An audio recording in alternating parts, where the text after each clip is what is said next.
রাজনীতিতে সুস্থ প্রতিযোগিতার ধারায় আমরা ফিরছি কিনা? রাজনীতিতে যে অস্থিরতা চলছে এটার আরেকটা প্রমাণ আপনি বললেন যে এই আজকেও একটা রাজনৈতিক দলের আত্মপ্রকাশ ঘটেছে। গত দুদিন আগেও আম আদমি পার্টি নামে, আম জনতা পার্টি নামে ওই যে ডেস্টিনি হাজার হাজার কোটি টাকা পাচার করেছে এবং যে ডেস্টিনির এমডি তার জেল হয়েছে এত বছর, সে এখন জেল থেকে বেরিয়ে এসে নেতা হতে চাইছে, অর্থাৎ নিজের দুর্নীতিকে, নিজের করাপশনকে সে ঝেড়ে ফেলতে চাইছে। আর আজকেও একটা দেখলাম, আবার আপনি বললেন যে 65টি রাজনৈতিক দল করবার জন্য আবেদন করেছে, পাইপলাইনে আছে। এগুলো সুস্থ ধারার রাজনীতি।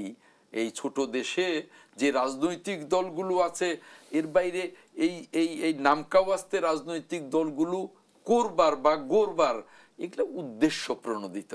কাজেই আমার শেষ কথাটা হলো যে আমরা সুস্থ ধারার রাজনীতি চাই।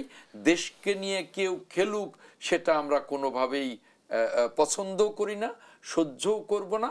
আমরা আগামী দিনে গণতন্ত্রের অগ্রযাত্রায় দ্রুত ফিরতে চাই। সেজন্যে সরকারের আন্তরিকতা চাই, সরকারের সহযোগিতা চাই। আর নইলে জনগণ সিদ্ধান্ত বারবারই নিয়েছে, আবারও জনগণই সিদ্ধান্ত নেবে।